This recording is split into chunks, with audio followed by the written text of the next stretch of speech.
네, 우리나라 65세 이상 소득 하위 70% 노년층의 생활안정 지원을 위해 도입된 기초연금 제도. 그런데 이 기초연금의 노후 소득 보장 수준이 선진국에 비해 크게 낮아서 제도 개선이 필요하다는 그런 요구가 있었습니다.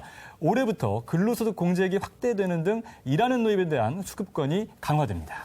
예, 이런 가운데 보건복지부는 기초연금 제도 개선 사항을 담은 2018년 기초연금 사업 안내 개정을 완료하고 이번 달부터 본격적인 시행에 들어간다고 밝혔는데요. 자세한 내용 보건복지부 기초연금과 민차영 사무관과 함께 화상회의 시스템 온나라임 연결해 알아보도록 하겠습니다. 안녕하십니까? 예, 안녕하세요. 예, 우선 그 기초연금 대상을 선정하는 기준액이 상향됐다고 들었습니다. 구체적으로 얼마나 조정이 된 건가요? 예, 기초연금 선정 기준액은 2017년도에는 단독가구 기준 119만 원, 부부가구 기준 260만 원이었는데요. 올해 18년도에는 단독가구 기준 131만 원, 부부가구는 209만 6천 원으로 상향 조정되었습니다. 그렇군요. 네, 지금 저희가 자료를 준비했는데요.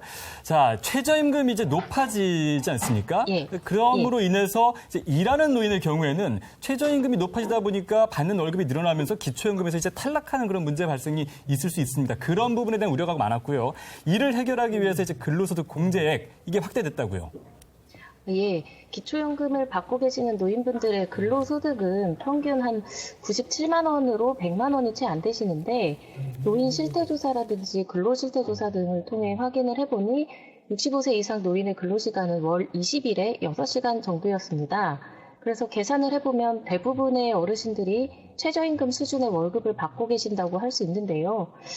이에 따라서 최저임금이 올해같이 대폭 상향되는 경우에는 선정 기준이 상승되는 것보다 근로소득 상승이 더 클 수가 있어서 기초연금을 혹시 탈락할 수 있는 경우가 생길 수가 우려가 있습니다. 그래서 17년도에는 근로소득 공제액이 60만 원이었는데 18년도에는 84만 원으로 약 24만 원가량 근로소득 공제를 인상을 했고 이에 따라서 최저임금 인상으로 인해서 기초연금을 받다가 탈락하시는 경우는 없을 걸로 그렇게 보고 있습니다. 네, 그러니까 결과적으로는 기초연금이 이제 최저임금이 인상됐다고 해서 기초연금을 받지 못하는 경우는 없을 것이다. 이런 말씀이신 거죠? 네. 네.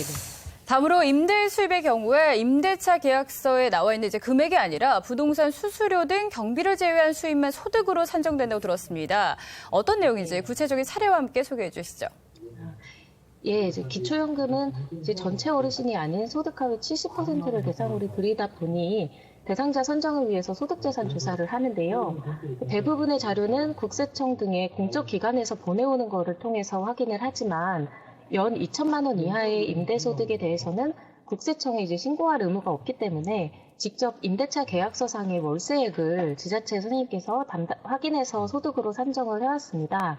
하지만 국세청에 임대 수입을 신고하게 되면 사업을 하는데 필요한 일종의 필요 경비를 제외하고 그 금액만큼을 소득으로 산정을 하고 있어서 이를 기초연금에도 적용하기로 결정을 하였습니다. 그래서 만일 그동안 어르신께서 살고 계신 집 빈 방에 월세를 주고 한 30만 원 정도 월세를 받고 계셨으면 지금 올해부터는 30만 원이 아닌 약 16만 원 정도 금액이 소득으로 산정이 되게 됩니다. 네, 그래서 그동안은 이제 절반 정도밖에 못 받았던 그 기초연금을 이제 다 받을 수 있는 어떤 그런 상황이 이제 발생한 거죠. 우리가 예. 굉장히 좋아진 겁니다.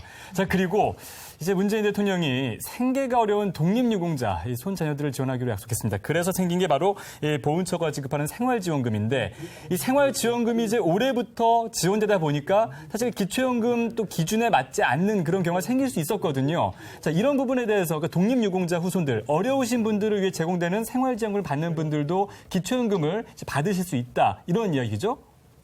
예. 그간 이제 국가유공자 분들께 지급되는 보험급여는 사회보험적 성격의 연금급여로 이제 볼 수가 있고 그에 따라서 기초연금의 소득 산정에 포함이 됐습니다. 다만 일부 생활이 어려우신 분을 대상으로 하는 생활조정 수당이나 간호수당 같이 실비 보전 차원의 수당은 소득 산정에서 제외하는 경우가 있었는데요. 이번에 보훈처에서 독립유공자 후손분들께 새롭게 지급하게 되는 생활지원금 같은 경우는 일정 소득 이하에 계신 분들께 지급이 된다는 점과 또 독립유공자의 후손에 대한 예우 차원에서 소득 산정에서 제외하기로 결정을 하였고요. 다시 말하면 그간에 이제 기초연금을 받으시던 독립유공자 후손분들이 이번에 새롭게 받으시는 생활지원금으로 인해서 기초연금에서 이제 탈락한다거나 이런 일은 발생하지 않을 것입니다. 예, 이렇게 되면 앞으로 기초연금을 받을 수 있는 어르신들이 많아질 것 같은데요. 그런데 본인이 기초연금 대상자인지 몰라서 신청을 안 하는 경우도 있습니다. 그렇다면 기초연금은 어떤 분들이 신청할 수 있는지 신청 방법에 대해서도 소개해 주시죠. 예, 기초연금은 만 65세가 되시는 분들이 신청을 하실 수가 있고요. 만 65세가 되기 바로 전달부터 신청이 가능합니다. 만일 올해 65세가 되시는 분의 생일이 3월 21일이다 하면은 2월 2일부터 기초연금을 신청하실 수가 있고, 이렇게 생일 2달 전에 미리 정부가 신청 안내를 해드리고 있습니다. 그리고 만약에 기초연금을 신청하셨다가 탈락을 하셨다고 하더라도 나중에 뭐 소득이 줄어든다든지 아니면 올해처럼 선정기준액이 올라간다든지 이렇게 제도가 변경되는 부분으로 인해서 기초연금을 나중에 받으실 수 있게 된다면 그분들에 대한 이력 관리를 통해서 기초연금 신청을 안내해드리는 제도를 또 운영을 하고 있습니다. 그렇기 때문에 기초연금은 신청주의이기 때문에 제도가 변경된 거를 몰라서 신청을 못 하시는 경우에는 사실 드릴 수가 없는 건데요. 올해도 이렇게 기존에 탈락하신 분들을 대상으로 수급이 가능하실 분들을 이력 관리를 통해서 확인을 하고 그분들을 대상으로 지금 또 신청 안내를 하고 있습니다.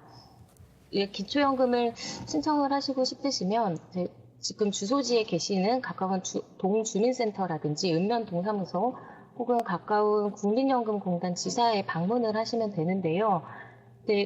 기초연금을 신청하실 때 필요한 서류가 있다 보니 방문하시기 전에 꼭 전화로 문의를 하실 것을 꼭 당부드리고 싶고요. 그리고 만약에 거동이 불편하시거나 몸이 불편하시거나 해서 방문이 어려우신 분들은 요청을 하시면은 대구로 국민연금공단 지사 직원이 찾아가서 신청을 또 받고 있습니다. 네.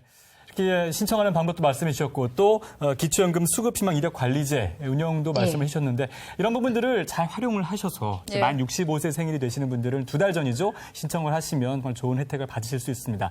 자, 마지막으로 어려운 노인들의 어떤 기초연금 수급 확대를 위해서 앞으로 어떤 계획을 가지고 계신지 말씀해 주시죠.